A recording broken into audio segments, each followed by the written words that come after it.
Bismillahirrahmanirrahim. Assalamualaikum warahmatullahi wabarakatuh. Alhamdulillahirabbil alamin. Assalatu wassalamu ala asrofil anbiya'i wal mursalin wa ala alihi wa ashabihi ajma'in. Amma ba'du. Puji syukur kita panjatkan atas kehadirat Allah Subhanahu wa taala yang telah memberikan kita nikmat sehingga kita dapat berjumpa kembali pada kesempatan kali ini. Salawat beserta salam semoga tetap tercurahkan kepada junjungan kita Nabiullah Muhammad sallallahu alaihi wasallam. Semoga berkah salawat ini kelak kita dikumpulkan bersama beliau. Amin ya rabbal alamin. Alhamdulillah teman-teman, kita dapat berjumpa kembali pada kesempatan kali ini, yaitu pada kegiatan podcast Ilham Mengabdi. Kesempatan kali ini kita akan membahas sebuah tema yang sangat menarik sekali, di mana kita akan membahas sebuah kisah, di mana yang akan kita bahas ini adalah seseorang yang terkenal di langit walaupun namanya tidak terlalu terkenal di bumi. Nah, itulah kata Rasulullah Shallallahu Alaihi Wasallam, yaitu sosok yang sangat mulia yang Allah suruh Umar bin Khattab minta doa kepada beliau jika beliau bertemu dengan orang ini, walaupun Rasulullah sendiri tidak pernah bertemu dengan orang tersebut. Ia adalah Uwais Al-Qarni.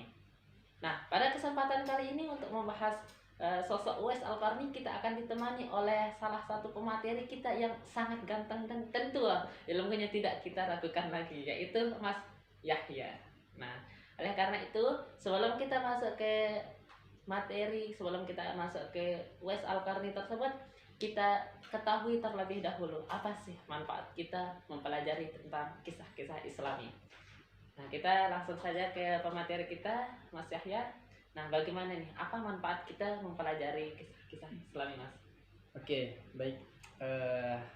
Terima kasih Mas Rahman atas kesempatan yang sangat luar biasa kali ini. Kita bisa berbincang dalam hal ilmu agama, terutama pada kesempatan kali ini kita membahas sebuah kisah yang sangat menarik, yakni Uwais Al-Qarni. Ya. Sebelum kita masuk ke dalam pembahasan biografi atau kisah-kisah yang lainnya tentang Uwais Al-Qarni, kita terlebih dahulu mengetahui apa sih manfaat dari mengetahui kisah-kisah Islami. Nah, kalau kita mengetahui membaca sebuah kisah-kisah yang di luar kisah Islami, tentu kita dapat mengetahui tentang menambah pengetahuan dan juga wawasan kita. Nah, akan tetapi kalau kita mengetahui kisah-kisah Islami, tidak hanya sekedar menambah pengetahuan dan juga wawasan kita, tapi ada dua hal yang sangat bermanfaat bagi kita yang dapat kita ambil dari mengetahui kisah-kisah Islami. Yang pertama adalah dapat menambah kekuatan iman spiritual kita. Nah, kita ketahui bahwa kisah-kisah Islami seperti para sahabat, tabi'in dan juga ulama yang terdahulu itu sangat banyak hikmah yang dapat kita ambil ketika kita membaca atau mengetahui kisah-kisah mereka. Salah satunya saat ini kita bahas adalah Uwais Al-Qarni. Banyak sekali kisah-kisah yang dapat hikmah yang dapat kita ambil darinya. Makanya ketika kita telah mengetahui hikmah dari kisah tersebut, maka itu akan menambah spiritual keimanan kita. Kita akan mencontohi dia sebagai tauladan, kita akan mengikuti dia dalam segala amal ibadahnya seperti apa saja, puasanya, zakatnya, kemudian juga sholatnya seperti apa, itu akan menambah pengetahuan kita sekaligus menambah spiritual kita. Kemudian yang kedua, sebagaimana perkataan para ulama bahwa mengetahui sejarah atau kisah Islam itu dapat melembutkan hati kita. Ketika kita telah mendapatkan hikmah dari sebuah kisah tersebut, maka otomatis kita akan mempraktekannya dan semua apa yang keluar dari tubuh kita itu berupa kebaikan. Perkataan kita, perbuatan kita, amalan-amalan kita. Nah, itu adalah salah satu ciri kelembutan hati seseorang. Nah, ini adalah manfaat yang luar biasa ketika kita mengetahui kisah-kisah Islam. Masya Allah, banyak sekali manfaat yang kita dapati dalam mempelajari kisah-kisah Islami seperti yang disebutkan tadi. Yang pertama memperkuat iman dan yang kedua dapat melembutkan hati, begitu ya Mas. Nah, kita langsung masuk ke materi nih Mas. Nah, biasanya kalau kita ingin mengkaji tentang satu tokoh, nah yang kita kaji pertama kali itu adalah biografi tokoh tersebut. Nah, supaya kita mengenalnya, kita harus mengetahui biografi dari tokoh tersebut. Nah, bagaimana sih nih biografi dari Uwais Al-Qarni, Mas? Bisa dijelaskan kepada teman-teman? Baik teman-teman, untuk biografi Uwais Al-Qarni, Untuk nama lengkapnya itu yang sesuai riwayat yang saya ambil itu Uwais bin Amir bin Jaza Al-Qarni Al-Muradi Al-Yamani. Jadi bapak beliau adalah namanya Amir bin Jaza. Beliau dinisbatkan kepada Al-Qarni Al-Muradi Al-Yamani karena beliau berasal dari kaum Qoron, ya. Kaum Qoron dari Bani Murad. Itu Bani Murad adalah sebuah kabilah yang ada di Yaman, ya. Kalau sekarang kita ketahui bahwa tempatnya negaranya adalah negara Irak. Beliau Uwais Al-Qarni berasal dari sana, Irak, kota Kufah, tepatnya di Yaman. Itu untuk tempat tinggal dan juga namanya. Kalau masa hidupnya, dia hidup di masa Rasulullah SAW. Lahir pada tahun 594 Masehi dan beliau wafat pada tahun 657 Masehi, atau dalam kalender Hijriah itu tepatnya pada tahun 37 Hijriah. Nanti kita akan bahas juga tentang kematiannya seperti apa. Itu pada tahun 37 Hijriah. Sebelum sempat bertemu dengan Rasulullah SAW, dia juga belum pernah bertemu dengan Abu Bakar. Makanya pada saat itu ketika ke Mekah, dia bertemu dengan pada zamannya Umar bin Khattab dan juga bertemu dengan Ali bin Abi Thalib. Kemudian kalau kita berbicara tentang generasi Uwais bin Al-Qarni, dia itu terkenalnya di kalangan orang banyak sebagai generasi tabi'in. Akan tetapi kalau kita mempelajari ilmu hadis, tingkatan-tingkatan generasi mulai dari sahabat, ada yang namanya al-mukhadram. Seperti pernah sebelum podcast sebelumnya sepertinya sudah dijelaskan, ya. Ada al-mukhadram dan juga tabi'in, kemudian atba'ut tabi'in. Nah, kalau sahabat kan bertemu dengan Rasulullah dan semasa. Tapi kalau tabi'in bertemu dengan sahabat dan semasa dengan sahabat. Tapi Uwais Al-Qarni ini, dia semasa dengan Rasulullah SAW, akan tetapi tidak bertemu dengan Rasulullah SAW. Nah, dalam ilmu hadis ataupun dalam ilmu agama kita ketahui bahwa generasi yang semasa dengan Rasulullah dan tidak bertemu dengan Rasulullah itu disebut dengan al-mukhadram. Ya. Baik, ya, itu biografi dari Uwais Al-Qarni, dari nama lengkap sampai beliau itu digolongkan sebagai generasi mukhadramin, ya, Mas. Nah, itu seseorang yang hidup semasa dengan Nabi tetapi tidak pernah jumpa dengan Nabi, tetapi pernah jumpa dengan sahabat. Nah, itu mukhadramin. Nah, selanjutnya bagaimana sih nih ibadah-ibadahnya Uwais Al-Qarni? Kenapa sih beliau bisa melihat ibadah apa yang beliau kerjakan sehingga Rasulullah mengatakan beliau itu terkenal di langit walaupun beliau tidak terlalu terkenal di bumi. Nah, bagaimana ibadahnya Uwais Al-Qarni? Oke. Untuk keseharian dan juga ibadah-ibadah Uwais Al-Qarni sangat banyak dikisahkan ibadah-ibadahnya seperti apa. Beliau juga termasuk orang yang miskin, tapi kemiskinannya tersebut tidak membuat dia menjadi seorang ahli yang zuhud terhadap dunia, tidak terlalu mengejar dunia, bahkan hanya memiliki baju yang cukup-cukup saja, bahkan ketika dia memiliki hanya 2 baju, dia berkesempatan untuk menyedekahkan bajunya tersebut. Itu Uwais Al-Qarni. Bahkan Rasulullah SAW menggambarkan dalam hadisnya tentang kesehariannya seperti apa, ibadahnya seperti apa.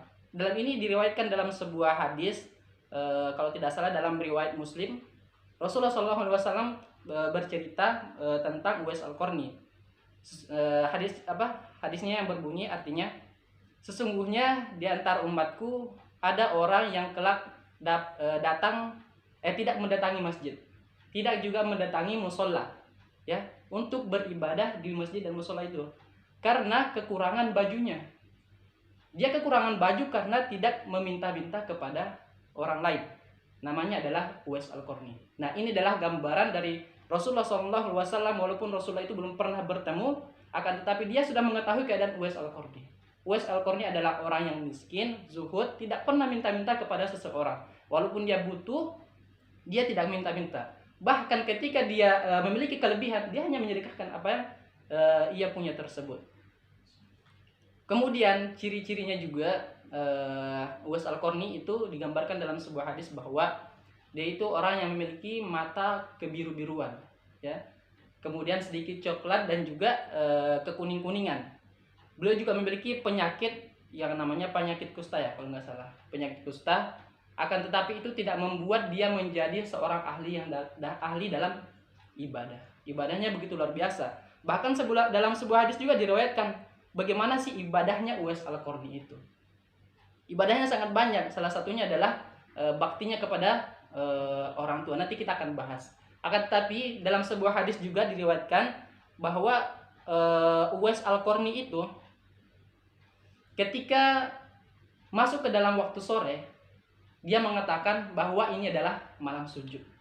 Ketika dia mengatakan malam ini adalah malam sujud, maka sepanjang malam itu sampai pagi dia sujud. Begitu lagi besoknya dalam sebuah hadis diriwayatkan lagi bahwa ketika besoknya lagi sampai pada sore hari, dia lagi mengatakan bahwa malam ini adalah malam sujud. Maka sepanjang malam itu sampai pagi dia juga sujud. Seperti begitu terus terulang terus seperti itu. Ini adalah salah satu ibadah yang sangat mengagumkan dari Uwais Al-Qarni. Baik, tadi sudah dijelaskan kita ibadah-ibadah yang dilakukan, yang dilaksanakan oleh Uwais Al-Qarni. Tidak mengherankan beliau terkenal di langit, sampai disanjung oleh Rasulullah karena ibadahnya, karena kezuhudan, karena ketekunan beliau dalam ibadah, keistiqomahan beliau dalam beribadah. Jika beliau sudah mengatakan malam ini malam sujud, maka beliau akan tepati perkataannya, akan sujud sepanjang malam tersebut, akan menghambakan dirinya sepanjang malam tersebut. Baik, nih selain ini kisah-kisah yang menarik tentang Uwais Al-Qarni yang dapat kita ambil pelajaran apa saja, Mas? Oke, di sini insya Allah saya akan menyampaikan 3 kisah ya. Yang pertama kisahnya bertemu dengan Rasulullah SAW, ingin bertemu dengan Rasulullah. Kemudian kisahnya dengan Umar dan juga Ali bin Abi Thalib. Kemudian juga kisahnya menggendong ibunya dari Yaman sampai Makkah untuk haji. Untuk pertama kita bahas tentang dia ingin sekali bertemu dengan Rasulullah SAW. Ketika itu Uwais Al-Qarni ingin meminta izin kepada ibunya. Kepada ibunya dia minta izin. Kemudian ibunya mengatakan, boleh kamu pergi, akan tetapi cukup sampai setengah hari saja kamu di Madinah, kemudian balik kembali. Nah, kemudian itu ditepati oleh Uwais Al-Qarni, maka berjalanlah ia dari Yaman ke Madinah. Kita tahu bahwa perjalanan ini sangat banyak, sangat jauh dan juga begitu sulit. Harus melewati padang pasir yang begitu panas. Kemudian juga dia orang yang miskin, tidak memiliki kendaraan. Nah, kemudian juga Uwais Al-Qarni ini berjalan itu sepanjang Yaman ke kota Madinah itu sekitar 1.300 km. Begitu sangat jauh. Itu kalau sekarang kan kalau ada mobil atau pesawat kan itu gampang, tapi ini walaupun hanya dengan unta itu sangat melelahkan. Nah, sesampai di Madinah, ternyata Uwais Al-Qarni tidak mendapati Rasulullah SAW. Tidak mendapati, akan tetapi hanya mendapat bertemu dengan Ummul Mukminin Aisyah radhiyallahu anha. Karena pada saat itu Rasulullah SAW sedang berada dalam sebuah peperangan. Nah, sampai di Madinah dia menunggu setengah hari tersebut belum datang Rasulullah SAW. Dia menepati janjinya kepada ibunya. Maka pulanglah ia kepada ibunya, sedangkan Ummul Mukminin Aisyah radhiyallahu anha menyampaikan pesan tadi bahwa dia telah datang seorang penunggang unta, yakni Uwais Al-Qarni. Setelah menyampaikan tersebut, Rasulullah SAW bersabda bahwa sungguh dia telah memberikan sinar kepada rumah ini. Begitu sabda Rasulullah SAW. Setelah kejadian tersebut, Rasulullah SAW sering menyebut nama Uwais Al-Qarni di depan para sahabat, termasuk di depan Umar dan juga Ali bin Abi Thalib. Nah, salah satu sabdanya yang sangat panjang, yaitu Rasulullah SAW bersabda menyebutkan ciri-cirinya, kemudian juga menyebutkan amalan ibadahnya, kemudian menyebutkan keistimewaannya.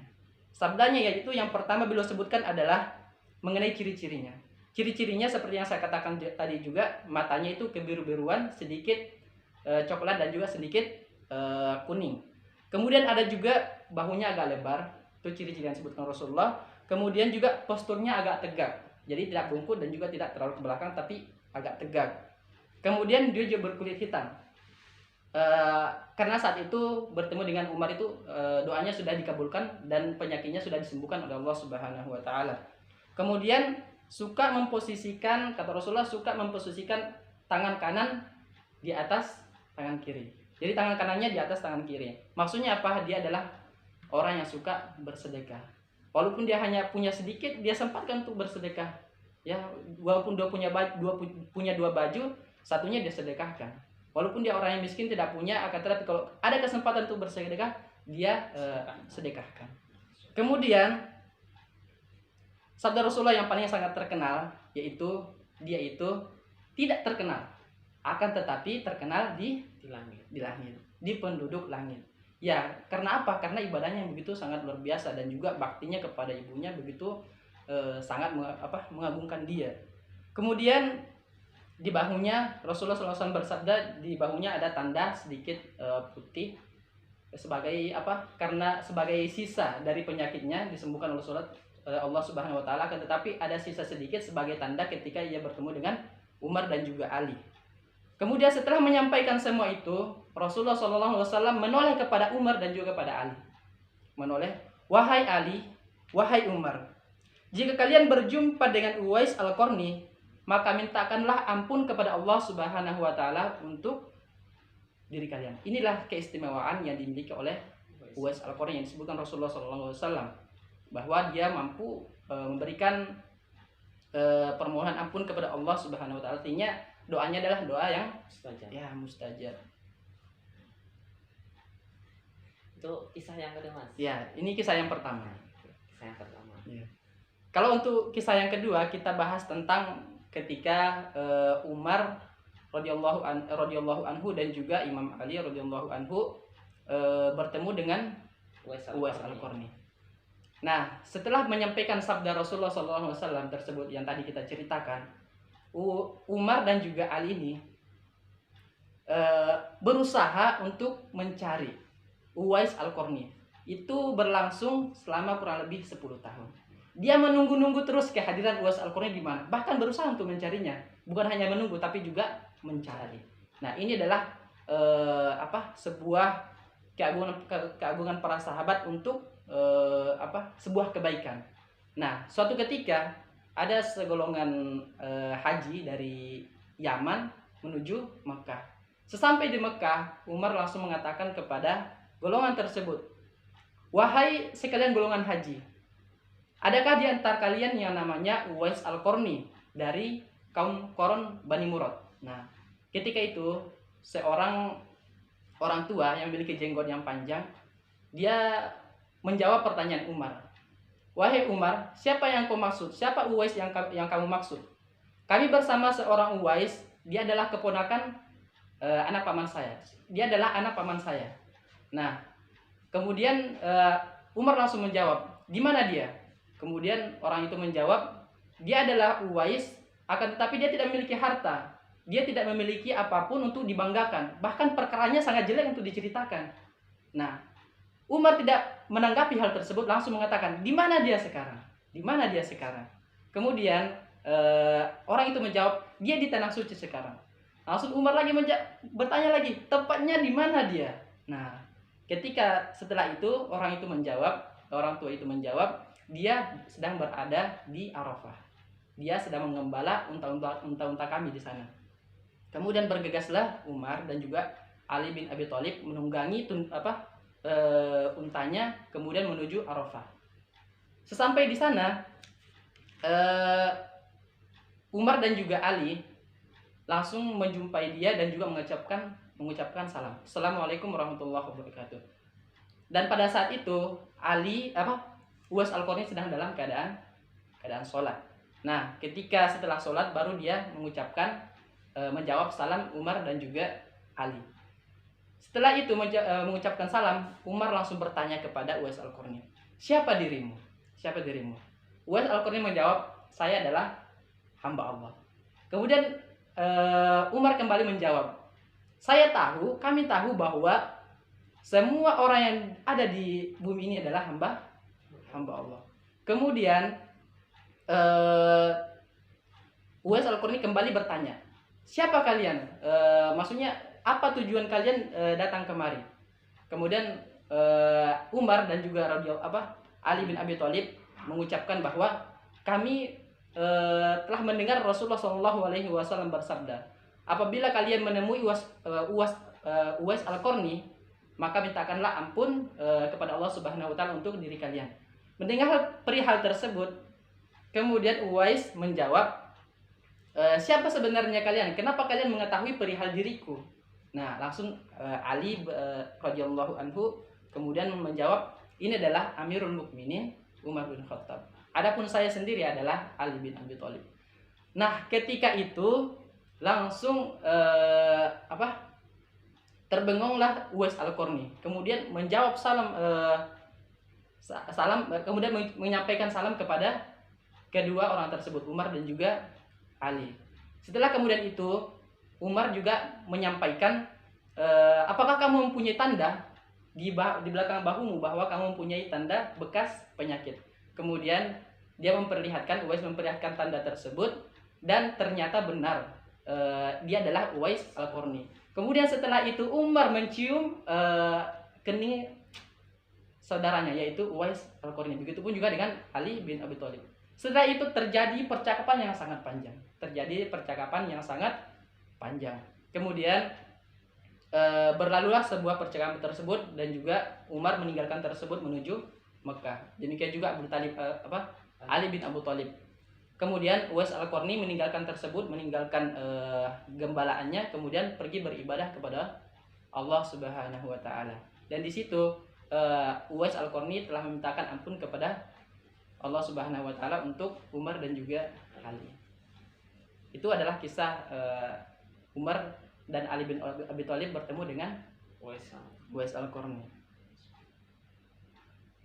Masya Allah, kisah yang kedua ini sangat menggabungkan sekali. Banyak sekali pesan yang akan dapat kita ambil dari kisah-kisah ini. Ini baru kisah yang pertama dan kisah yang kedua, apalagi kisah yang ketiga. Nah, pasti akan lebih wow lagi. Bagaimana kisah yang ketiga, Mas? Ya, kisah yang ketiga ini kisah yang sangat masyhur dan juga sangat membagongkan bagi kaum muslimin ya.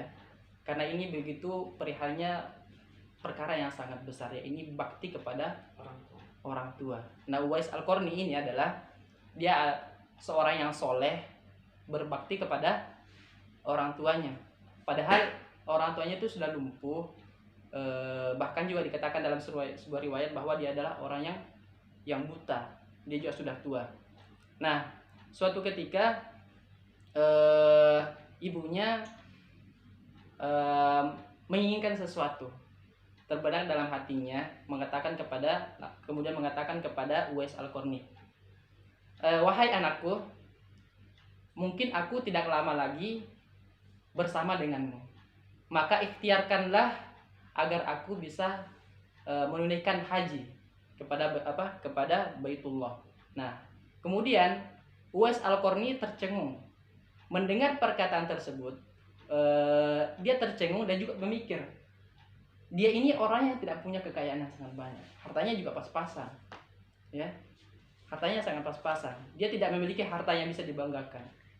Kemudian orang kalau ke Mekah itu jaraknya sekitar 1000 km. Kemudian dia juga memikirkan bahwa di mana dia membeli unta. Sedangkan untuk membawa pembekalan ya, untuk menuju Mekah itu harus dengan unta. Nah, sampai di situ Uwais Al-Qarni terus berpikir bagaimana solusi dalam mengatasi permintaan ibunya kali ini. Karena semua permintaan ibunya telah ia kabulkan, ya. Permintaan apapun itu, sesulit apapun itu, selama dia lakukan, dia akan berusaha untuk mengabulkan permintaan ibunya. Nah, kali ini permintaannya sangat besar, yakni membawa ibunya ke Mekah untuk berhaji. Nah, ketika itu mengatasi masalah itu, dia membeli seekor anak sapi. Dia beli anak sapi tersebut, kemudian dia membuat kandang di atas bukit. Di atas bukit tersebut dia membuat kandang, kemudian besoknya tiap pagi dia membawa anak sapi tersebut, menggendong anak sapi tersebut naik turun bukit. Kemudian setiap hari berulang begitu terus. Dia tiap pagi membawa anak sapi tersebut naik turun. Kemudian orang-orang mengatakan bahwa, wahai Uwais, kamu itu sudah gila. Dia dikatakan sebagai orang gila karena perilakunya seperti itu. Bahkan dikatakan bahwa kau ini adalah orang-orang yang aneh. Nah, kemudian beriring waktu terus begitu, maka Uwais Al-Qarni semakin besar, badannya semakin kuat. Kemudian juga sapinya sudah semakin besar. Tapi karena setiap hari dia ulang tersebut, maka beratnya sapi itu sudah tidak terasa lagi. Bahkan sampai ketika sapi itu beratnya sampai 80 kg. Dan itu berulang terus selama 8 bulan, sekitar 8 bulan. Dan itu sudah sampai pada musim haji. Nah, orang-orang tahu bahwa alasan Uwais Al-Qarni itu melaksanakan hal demikian. Maka setelah badannya sudah menjadi kuat, dia menggendong ibunya dari Yaman sampai ke Mekah untuk berhaji. Perjalanan yang sangat panjang, sangat sulit. Kemudian padang pasir yang begitu luas dan juga sangat panas. Bahkan jalan kaki. Ini perjuangan yang sangat luar biasa kalau kita lihat ya. Bahkan kalau zaman sekarang kita bandingkan dengan diri kita, tidak ada apa-apanya bakti kita kepada orang tua. Kalau kita bagi hanya sekitar sekian persen, ya. Kemudian dia menggendong ibunya dari Yaman sampai ke Mekah. Tidak sampai di situ, dia juga mengajak ibunya tawaf.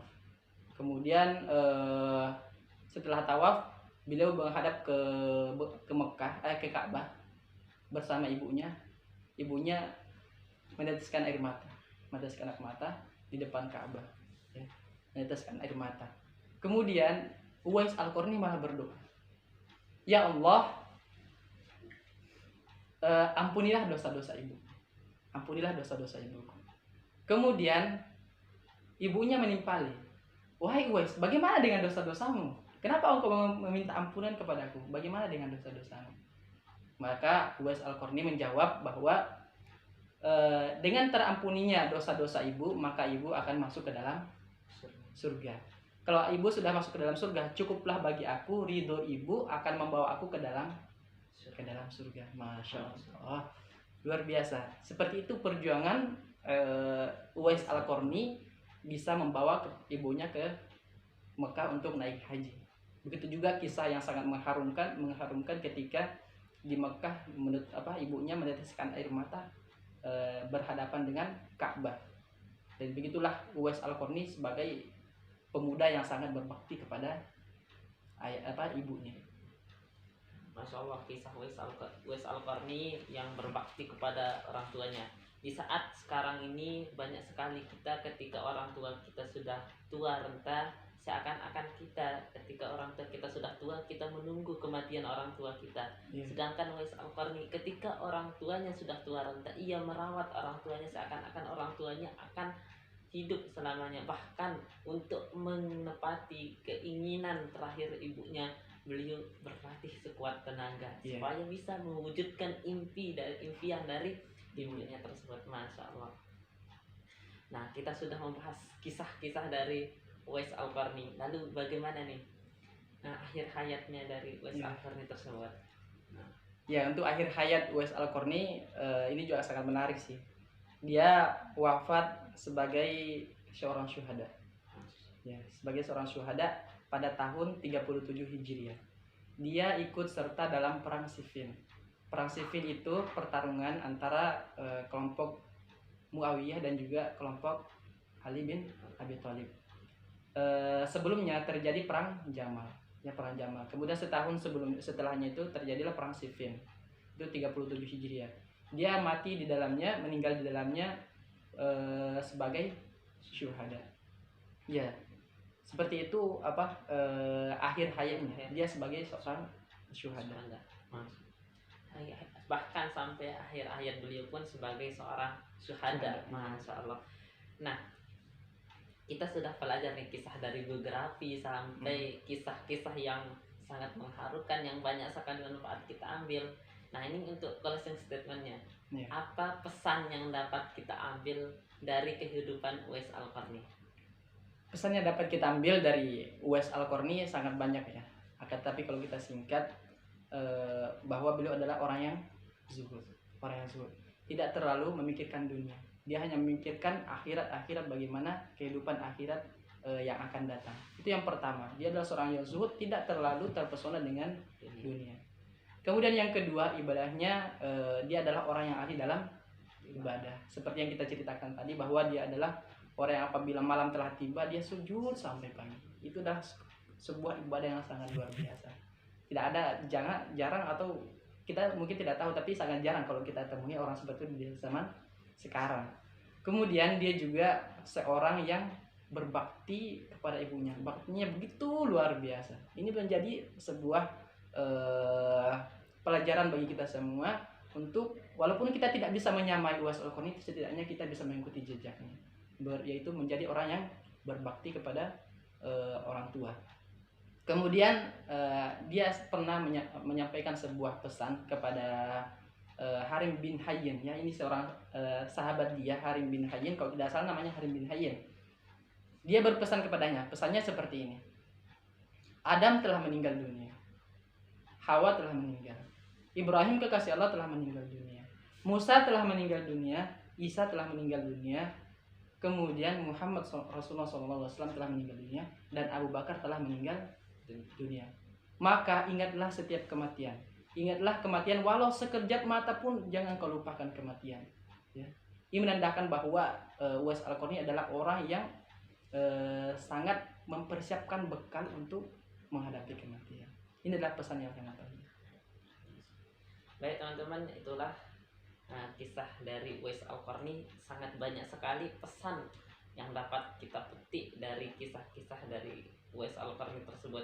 Semoga dengan kisah ini kita dapat mengikuti, semua dengan penyampaian Mas Yahya tadi, kita dapat mengikuti, setidaknya kita dapat berusaha mengikuti jalan dari Uwais Al-Qarni. Nah, terutama pada baktinya kepada orang tuanya. Selain itu, zuhudnya kepada Allah dan taatnya ibadahnya kepada Allah. Terima kasih kami ucapkan kepada Mas Yahya yang sudah memberikan banyak sekali ilmu, motivasi, bahkan bisa sebagai pengingat bagi kita, yang terutama kepada diri kita sendiri. Bagi diri kita sendiri, bagi teman-teman yang menyaksikan video ini tentunya, yang tentunya nanti kita bisa, semudah-mudahan kita bisa menaruh kematian itu di pelupuk mata kita, tidak menganggap kematian itu jauh, ya, seperti pesannya dari Uwais Al-Qarni tersebut. Nah, cukup sekian dari kami podcast series yang kelima, kisah Uwais Al-Qarni. Kami tutup. Jika ada kesalahan dari kami mohon dimaafkan. Sekian. Assalamualaikum warahmatullahi wabarakatuh. Waalaikumsalam.